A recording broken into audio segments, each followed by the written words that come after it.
All right, guys, welcome back to Grail Talk episode 5, the first ever and only Australian sneakerhead podcast. Today, it's me, Tom from SEBZVAULT, Brendo from Brand's Hidden Treasures. Unfortunately, Baz couldn't be here today, but big shouts to Baz as usual.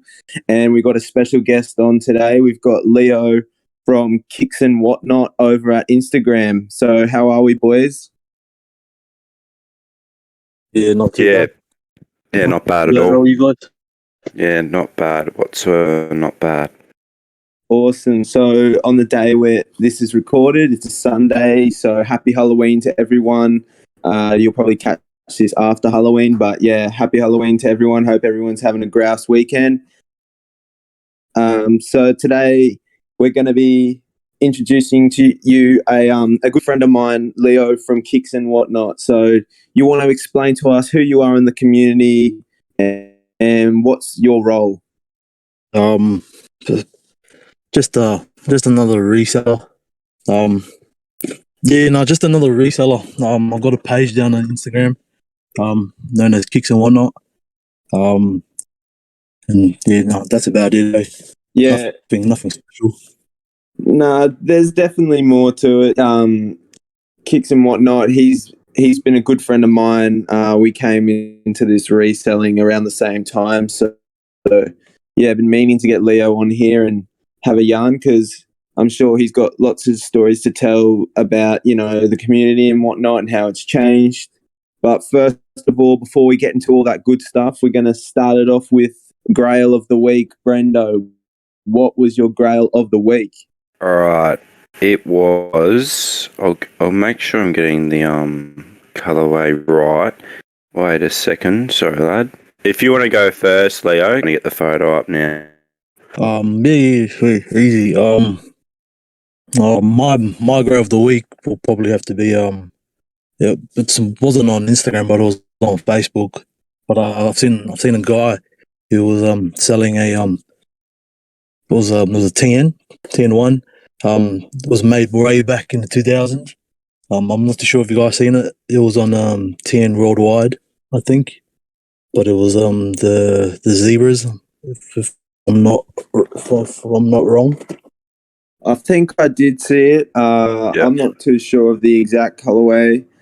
But yeah, any TN of that 2000 era is an absolute grail. And, when you're seeing them, 20 years on, it's always a good mention.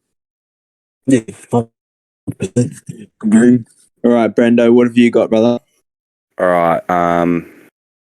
The Suaves on Instagram, the.Suaves, he posted a pair of US 11 gold mines. So, as you were talking before, the OG TNs, the OG AMPs, they got the OG box as well, where one side's orange, the other side's the cardboard colour.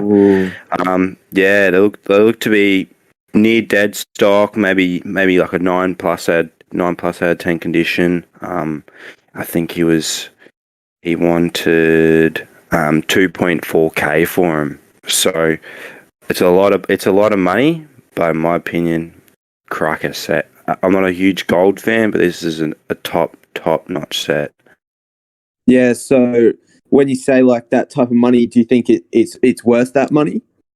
Yeah, like I think that's the only pair I've seen go up for sale in a long while, a very, very long time. I haven't seen a pair like, especially US 11, and they look very, very near dead stock. So it's well worth it, I reckon. Well worth things. You can soil swap it. You can do heaps of different stuff with it. So yeah, I reckon it's worth the money. Well worth a mention for Grail of the Week. That's epic. So yeah, for me, it was a fella from TN Talk Facebook group.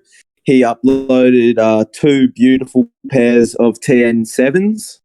I don't know the exact colorway names, but I have his name. Shout out to Bailey Parsons. I hope I pronounced that right. But yeah, they were absolutely beautiful. You never see TN7s anymore, and they were these nice. I think one of them was like sort of a royal blue, and then the other one more of like a crystally transparent type of liquid blue. So beautiful pairs. Everyone loves TN7, so big shout outs to you, Bailey Parsons. That's my Grail of the week. Yeah, I got it up. I got it up here. Nike 10-7 Blueberry / Sky Blue 2005 European exclusive. They're fucking hot. Yeah, I They are know. hot. Let alone having one pair of them. He's got both. He's got both. Bro, that's legendary. It's a legendary shoe, bro. I rate the silhouette. A lot of people don't like them, but when you find people who like them, you just can't get enough of them. Like it's a nice shoe. And the people who have them, they never want to let go of them. Yeah, definitely with that one. When you get a set, it's like yeah, nah, I'm not selling these bad boys off. Definitely not. Yeah, well, if you're listening to this, Foot Locker, Nike, we're waiting for a retro for the TN7. Honestly, everyone wants it. That's the one retro that I would actually be keen for.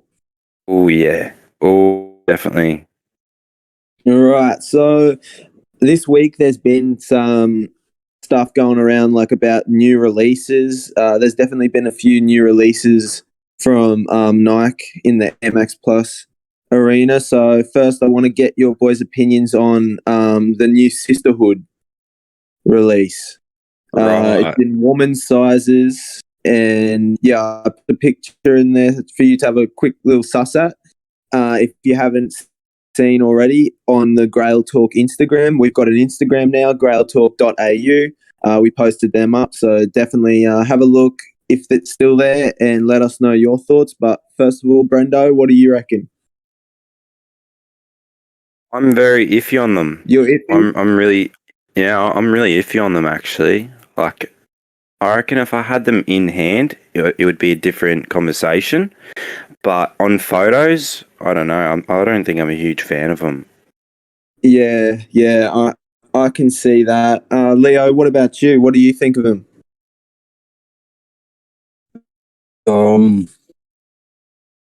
Yeah, I'm not a big fan of this. Sunsets. They're not my favorite. Definitely not my favorite. The other ones, the red with the red fade, they're not too bad. It's probably something you have to see in hand, make sure you know if you like or not. But those are my thoughts on it. Yeah, I really like the Sisterhood's fade. I like the fade on it. It's a nice mesh fade from like a sort of like a pink, like slight off red into, I don't even know what it'd be, like a low violet type of blue. It's hard to say, but it's a nice fade. I'm not a huge fan of the velvet sock line. Yeah. Definitely not a fan of that. Yeah. The gold tick I don't think really suits in with it, and I'm not a huge fan of the little Nike script on the back heel. I think this colorway with the fade could have been made better, but Nike are obviously doing their own thing. Personally, I would not grab them, but I've already seen some women's 12 go 100, so definitely going to become a similar top ticket pair this year with the Uni Blues. And so the Nike TN Reverse Sunset, that's another one that's yet to be confirmed release date, but has been rumored around. What are we thinking of that? I'll go a little bit of info for you, for the Melbourne boys who are listening to this. The Frankston store don't have them, but the Pakenham, it's not the Pakenham store. It's the it's near Chadstone. I forgot the name of the store, but they're stocking them for you Melbourne boys who's keen on them. But I don't mind them. They're alright. I prefer the OG Sunburns. I like the light colorway with like the orange and yellow. But nah, I don't know. Nah, I wouldn't rock them. I wouldn't rock really any tans that are coming out nowadays. But yeah, they're alright. They're alright. Yeah, I like the vein fade on them, but I definitely am not a fan of the black uppers. I think if it was white, it would be a bit of a different story. But yeah, I'm not a big fan of the darker colorways on TNs, especially when they've got the white sole. I just don't think it looks right. But Yeah, definitely has it potential clashes. to be another pair that's going to circulate around a lot in the next few months to the end of this year. So be on the lookout for that. And what were your thoughts on it, Leo? Oh, pardon me, sorry. No, that's all right. No, That's all right, what are bro. you saying, Sebs? What was that? Sorry, what were your thoughts on the reverse sunsets? I'm not a big fan of it. I'm not a big fan of the orange. Like, I'm not an orange sort of guy. Yeah. The black mesh is not too bad. Like, that's nice with the white mid. But otherwise, yeah, not a big fan. Like, something I wouldn't cop.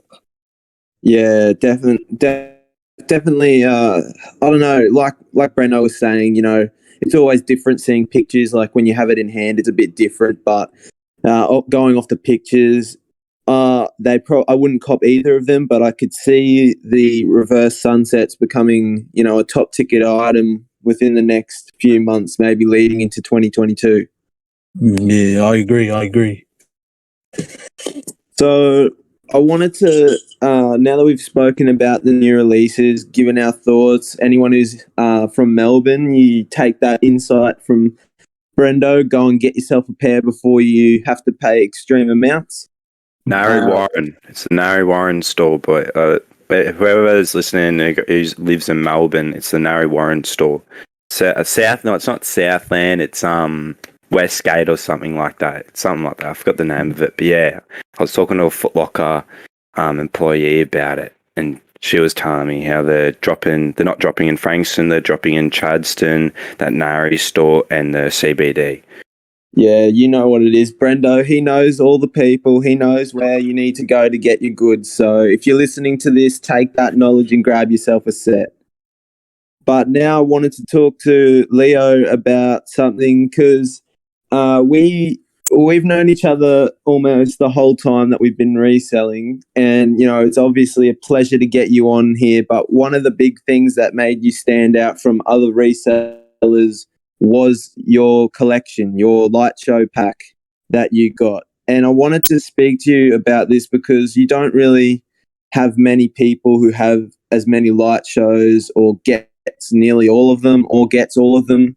You never really hear anyone who has that. So I wanted to speak to you about, because it's such a mythical pair, how did the hunt for getting those Lite-Show Kayano 20s, like the feeling of hunting them down and getting such a rare pair compared to the feeling of when you actually had them in hand? Like, was there a bit of a dissatisfaction, or was it kind of sad that the hunt's over? Like, how did you feel about it?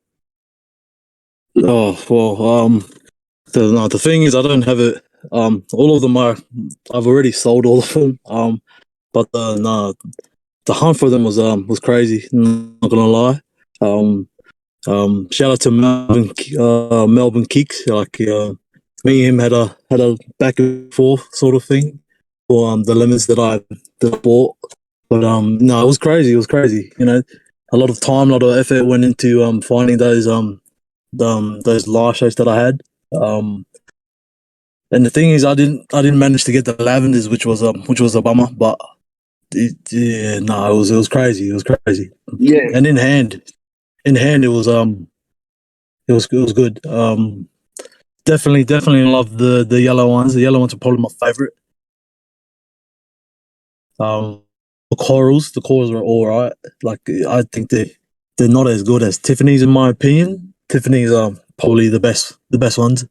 But if I had to rank from the best one to the worst, I reckon it would be the top one would be the lemons in Tiffany's, and then the last one will be the lavenders. But that's my opinion. Everyone has their own thoughts on it, but that's just mine. Yeah, so I wanted to speak to you about that because I know that I was talking to you and we were going back and forth about a pair of lavenders. Shout out to Kicks from the area, good mate Zane. we were talking about how you were going to get the lenders, but what sort of stopped you from going on to completing the whole set? Oh, just I don't really know. I sort of gave up pretty much. It wasn't, it took a lot of time to get the lemons, but just the time and effort, man. It just took too much time. So I just thought, just gave in and just decided to sell all of them. Yeah, that's what I was trying to grasp, like, because I have seen many pairs of Tiffany's in hand. I've also gone on the hunt for some Tiffany's, and it is exciting. It is also a lot of effort, and when it pays off and you get them in hand, it does feel good. But for me personally, I felt like the hunt and the accomplishment of getting them was more. How do I say? It was a better feeling than actually having them in hand. Like actually accomplishing getting that top tier Grail was better than the shoes. That was just my opinion with it. So when I got the Tiffany's, I actually, I did want to complete the set, but I kind of didn't feel the same way once I had the shoes in hand. Yeah, agreed. Do you reckon that whole K20 pack is overhyped, or do you reckon it lives up to the hype? Personally, I think it lives up to the hype. It's pretty rare, especially in big sizes too. But mind you, all the light shows that I had, there were sizes from 8 women's to 9, and even then, those sizes are pretty hard to find. So it was good to have them in hand, but it sucks that I couldn't complete it. But it's something to check off the list, I guess. Yeah, 100%. And like you're saying, they're women's 8 through 9. For anyone listening, like I'm sure everyone knows that when you're buying shoes in women's sizes, the bigger the size, the more of a Grail it is. But with the Lite-Show pack, I feel like that is one of the sets that it doesn't matter what size you get it in. You get that pair. It could be a woman's 6. It doesn't even matter. It's just like, wow, I've gotten this top tier Grail. I've gotten the Lite-Show pack. So Yeah. I don't know how to compare it in Air Max terms, but yeah, I felt the hunt was way better than actually getting the shoes. Back to what you were saying, Brendo, do I think they're up to the hype? I think they are rare and they are worth the hype, but having them in hand, once you have them in hand, it's kind of it feels bad. It feels a bit like, why did I chase these for so long? Why did I fork out this much cash? Why was I so obsessed with it? It's underwhelming. It's underwhelming. Yeah. And do you reckon any other pairs in the whole ASIC culture compares to that whole set, the whole pack? I don't know, because that pack is like, it is the top. It's the top of everything in ASICS. There are some samples and some other colorways that would probably be harder to find, but sort of unknown to most of the community. So the Kayano 20s, they're just known by everyone. They're wanted by everyone. So that's what put them at the top, because there are pairs that are rarer to find, 100%. Right. And if Baz was here, I can already tell you Baz would be saying how much he loves a cheap pair. And I can agree. Everyone probably agrees. The thing is with the Lite-Show pack is you're never going to cop them that cheap. They're going to be expensive. And then when you get them in hand, it is underwhelming. Whereas if you get, not a crazy Grail, but if you get it for cheaper than you know that it would be worth, it's just a way better feeling, in my opinion. And that's what I've felt with a lot of my collection. And I'm sure most of you lads can attest for that. Yeah, It's just a bad feeling when you pay like, I don't know, $800 or a K and a pair of kicks, and you go, shit, I should not have spent that much, sort of thing. The thing is, no one's going to know until you actually go out and do it, because everyone loves the pictures, everyone loves the look of the light shows, and I'm sure everyone has a different opinion. But like you're saying, Brendo, the price for it, at the end of the day, it is still a pair of kicks, and it does get a bit underwhelming. I'm not going to lie. Right. Yeah. I love that pack though. That pack is extremely nice. Extremely nice. They are. It's definitely a pack. If you were to get the whole pack and take a photo of all of them with flash and without flash, you definitely get some good traction on your account. You definitely get a lot of likes on Facebook, considering they're extremely hard pack to find and everything in bigger women's sizes, and on top of that as well. Yeah, that's 100% right. It's 100% right. Yeah. So, Leon, you're more of a ASICS type of page, right? Yeah, that's right. Yeah. Yeah. Mainly So, ASICS. I'm not too big of an ASICS person myself. I do sell a fair bit of ASICS, but I'd like to talk about more the Air Max side, more the Nike side. And this is with you as well, Seb. What are your grails? What's the definition of your grails? We talked in a previous episode, but I'd like to know what your meaning of grails are, Leon, for ASICS and Nikes, and what are your grails for Nike wise? Like, what do you find a grail upon a 10 or a MX 90 or an MX 95, etc.? Oh man, I've got plenty actually. But my top grails would probably have to be the PFW Spider-Mans. Yeah. Oh, Paris Fashion Week. oh, they're a Fashion fresh Week, pair. Yeah. Those definitely my top tier sort of TN. But the thing is, I'm not big on a TN. Like I'm not a big TN fan, if I to be honest. Just because of all the well, how would you say it? Just the name that it had back in the day. But it's slowly growing onto me. You know, it's slowly growing onto me. So it's but definitely the PFWs. They're definitely a grower that I'm on the hunt for, I guess. Yeah. And go Brendo, on, Seb. Go on. what you're saying, to answer your question, for me, the Grails for Air Max Plus, obviously, I would be down for any pair of TN7s. I would love to have a pair. They're probably my favorite. I'm not a huge fan of the TN1 shape, in my personal opinion. I've had one pair in my life, and they were they're like black and grey sharks. Yeah. And they were all right, but they definitely weren't as comfortable as ASICS.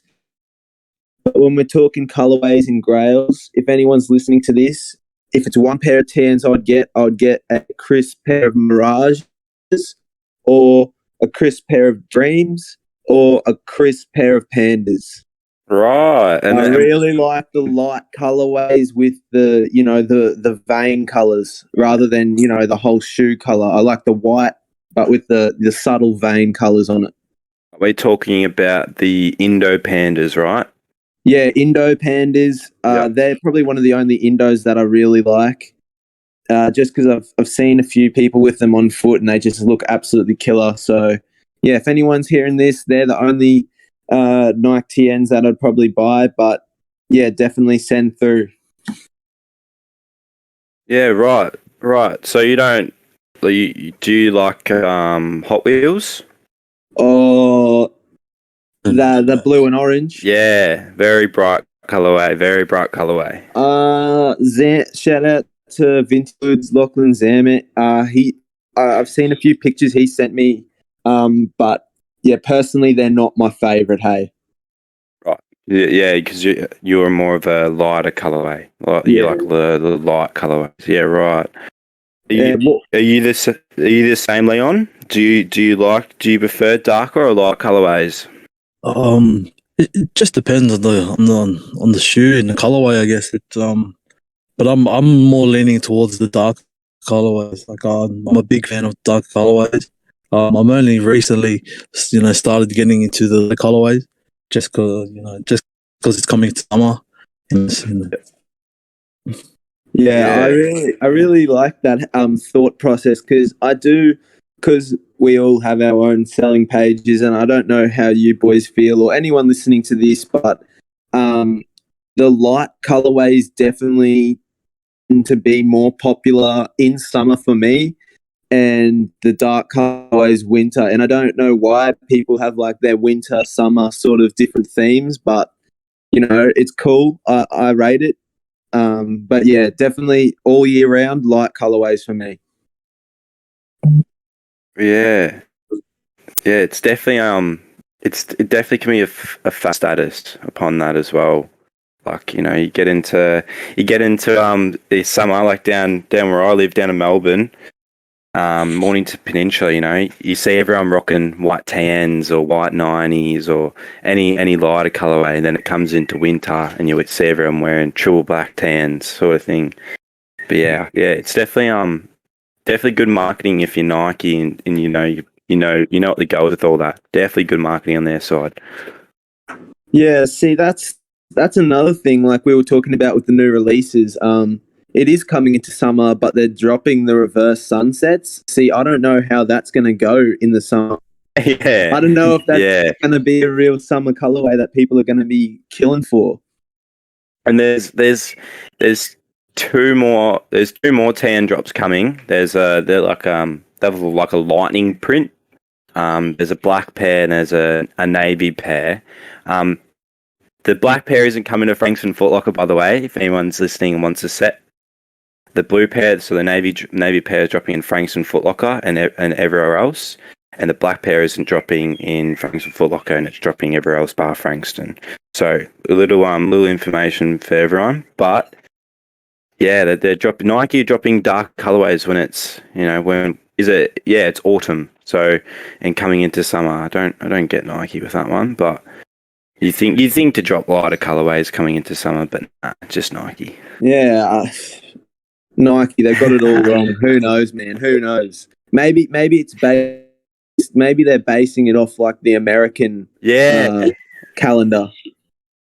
Yeah, I don't know. I'd love to look into all that because there would be some reasoning behind it. Like you wouldn't put all darker colorways in summer and then in winter you put all lighter colorways. It's just it's just a completely polar opposite. It is. Yeah, straight out. Well, yeah, it's an interesting discussion, and we've said before, if anyone works within the Nike or ASICS or has any more information like that, hit us up. We'd love to have a chat. Love to get you on. Definitely know Brendo and I'm sure everyone wants to know what the thought process is behind, their marketing and why they make certain colorways at certain times. We'd just love to know any information at all. Yeah, even while they bring back like old styles. So like there's two pairs of tans. One got rumored and the other one's releasing. It's a navy colorway and it has that OG Nike tongue and it has the big square rectangle size tag. It's like I can't get the word for it, but it's like right above the size tag. It's where the logo is usually on a tan, but it's just a huge size, like it's got a huge tag, and it just has Nike. It's like an OG tag, and they're bringing it back on the tan. I'd love to know what their thought process is with everything. Like, why would you bring that back out? Why wouldn't you make a top or a jumper or something that has it like that? Why would you put on a bloody shoe? I don't understand. Like, put the logo on the t-shirt, put the logo on a pair of pants or a beanie. A beanie would look nice, You got that OG tag at the front, a nice looking beanie or a nice looking hat. Why would you put it on a bloody shoe?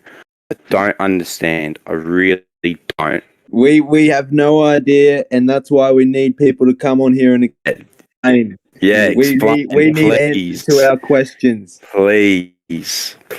I have a question for you two boys as well.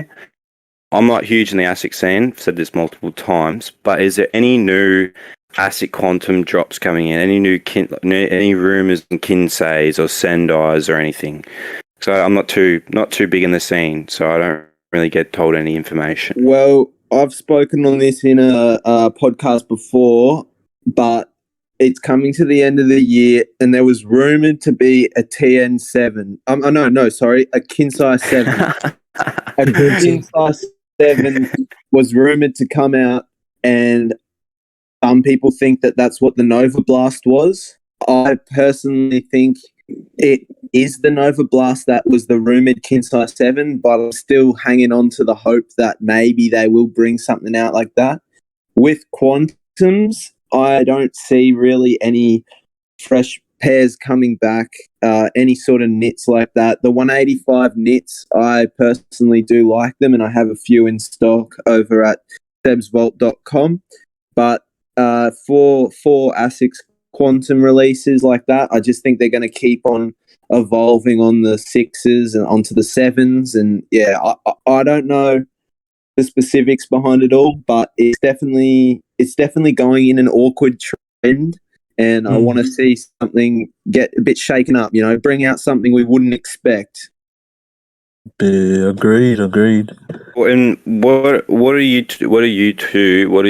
thoughts on the V5s, the V4s of the ASIC quantum range?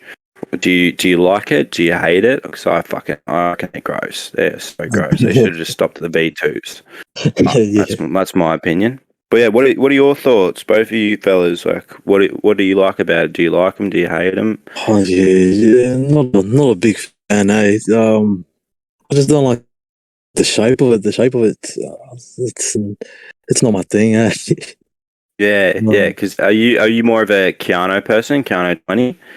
No, I'm more of a GT 2000 sort of guy. Like, I've always worn them, so I've always liked it. I've always leaned towards the GT 2000 and even the 2001. I said GT 1000. I'm not. I don't mind them either, but yeah, the Quantums, the new ones, the new releases, yeah, not a big fan. Yeah, me and Leo have spoken at good length about the GTs.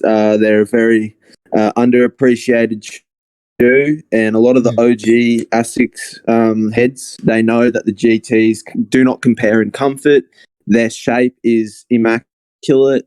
The GT 2000 and 1000 range, I think they're the only sort of range ASICS has created where they haven't fucked it up yet. Oh, yeah, 100%. Yeah, 100%. But especially back to saying, Brendo, like what you were saying about the 360s, a lot of people don't know this, but the 360 and the 360 knits are completely different. The 360 knit V1s and then V2s were actually dropped. So the V1s were dropped at the same time as the 360 OGs, and the V2s were dropped at the same time as the 364s. So they're actually not a part of the same sort of line. So there definitely is potential in the future for ASICS to do a Quantum 360 knit V3. I would be definitely keen on seeing that. But with the normal Quantum 360 line, I think they've gone too far. They've made them too bulky. They've kind of lost touch of why people bought the Quantums. They buy Quantums because of the beautiful, like, it's like a thinner shape than any other ASIC. It's like it's a skinny shape, and it's like a sporty shape, I guess you'd say. And yeah, they've kind of gone away from that, and that's why I think a lot of people have sort of given up on that. But there is room for Quantum 360 V3, and I'm sure anyone listening to this, hearing me say this, is just like me and is holding their breath for something good to come out of it. Yeah, fingers crossed. Fingers crossed. I actually don't mind them too. Do you reckon the Quantum range went a bit too mainstream in like all the versions 100%. With the 360s? 100%. So yeah. The 360 knits, they've become a very classic shoe, and I've been rocking knits ever since they came out, just as my dailies. I never really thought to collect them because they're just so comfy, and I couldn't maintain a crisp pair. But they've definitely gone mainstream. The color mixes have gone extremely mainstream, jumped in price. But I have a feeling, because when you think about it, they brought out the blueberries and the huddles last year, and they still maintained that color mix shape. So it's not that ASICS have like discouraged that OG shape. It's still there, but it's not a part of the new 360 range. So that's why I feel like if they were to bring out a 360 knit V3, it would still have that slim, nice shape as the OG ones. Yeah. It'd be good to see, because I like my knits. I like knits. I like the 360 range. I reckon grouse comfort, absolutely grouse comfort. They shit on some pairs of they shit on all pairs of Indo in quality and comfort. I'd love to see them get retroed or brought out the V3s. It'd be great to see. Really, really good to see. Yeah, and that's the thing. Like, a lot of people think that end of an era, but you know, they honestly could bring a V3 and it would continue with the line, because not a lot of people know, but the knits are separate.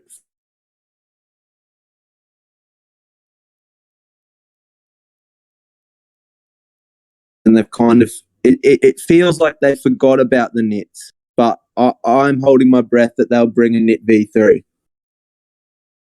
Yeah. Hopefully they don't do pull a Nike and bring out all the OGs for a little period amount of time and then just stop making them, like they did with the Tailwinds.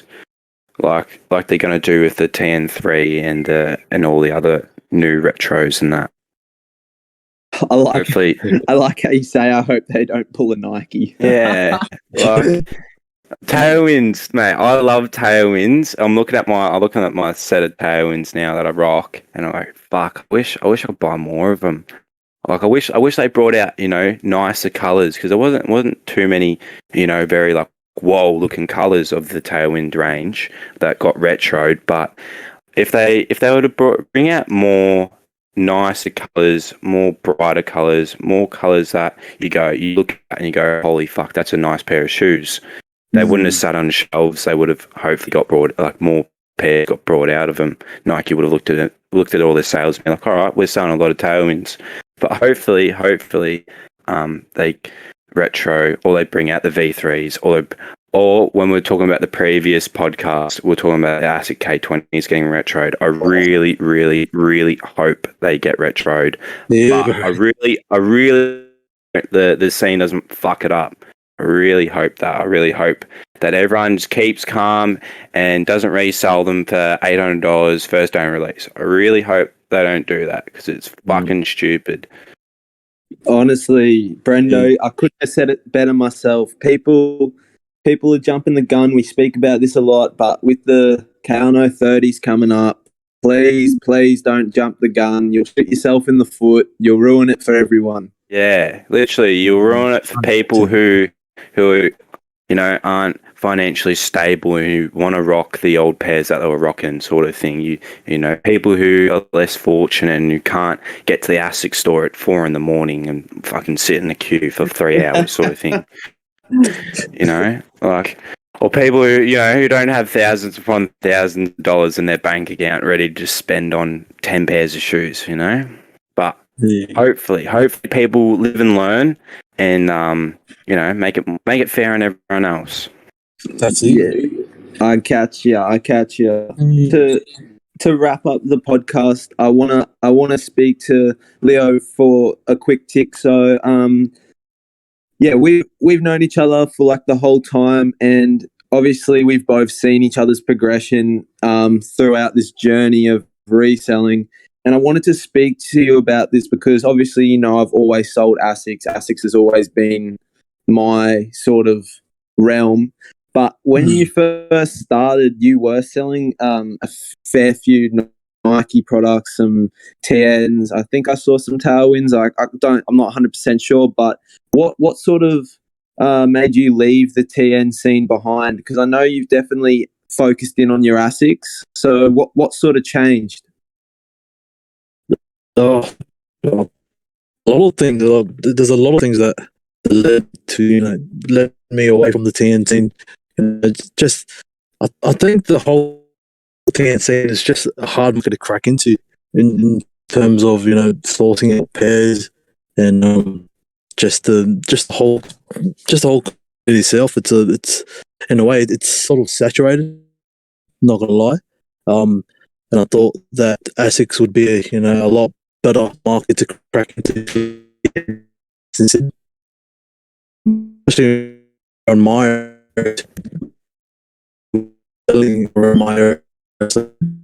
I was crack into the ASICS scene and start reselling some of the more popular ASICS around my area. So that's probably the reason why I didn't crack into that TN scene. So yeah. Yeah, I caught some of that. You were lagging a bit there, Leo, but I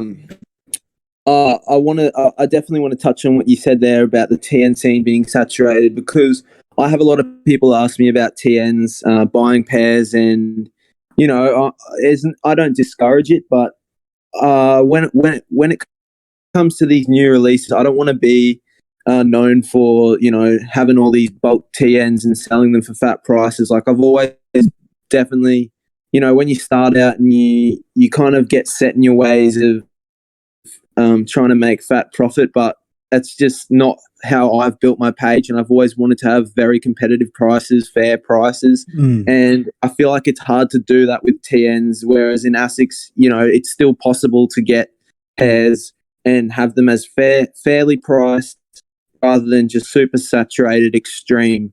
Like all these new TN releases, they come out, they're over like 500 to resell, but when it's ASICS, GT 1010s, I've never seen a pair sell for over 350, and that would be the absolute maximum.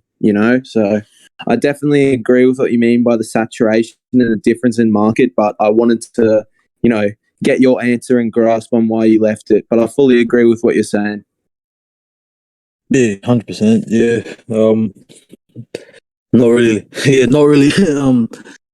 Not really gonna drop any other TNs. So yeah, sticking to ASICS for now.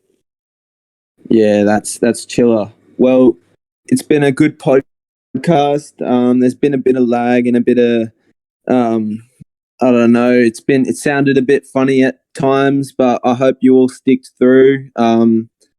We're still new, so we're still trying to figure out the best way to record these, but I hope you're here for the content rather than the quality, because we're trying our best. But I'd like to give a massive shout out to our special guest, Leo from Kicks and Whatnot. Thank you so much for coming on, bro. Do you have any shout outs or anything you want to say?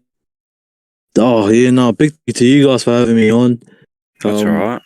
Big honor to have a word, to have a say. So, appreciate you, Sebs and Brendo for having me on.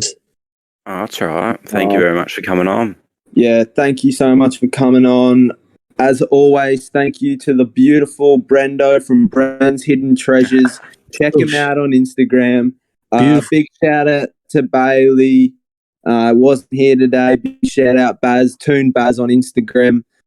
Be sure to check out our new Instagram, grailtalk.au. Happy Halloween. Big shout out to everyone that's stuck through the whole time. Anyone that we've mentioned. So be sure to check us out. Check me out at SEBZVAULT. Brendo, any last words?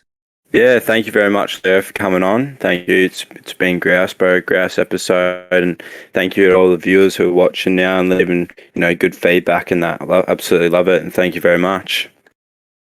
Yeah, big ups. Yeah, 100. We wouldn't be making this without anyone who's listening, so we really appreciate it. We hope you learnt something, you got something out of this. When it comes to new releases, everyone knows Brendo's the god. Hit him up. But yeah, big ups. Cheers for the episode, lads. Let's cut it here.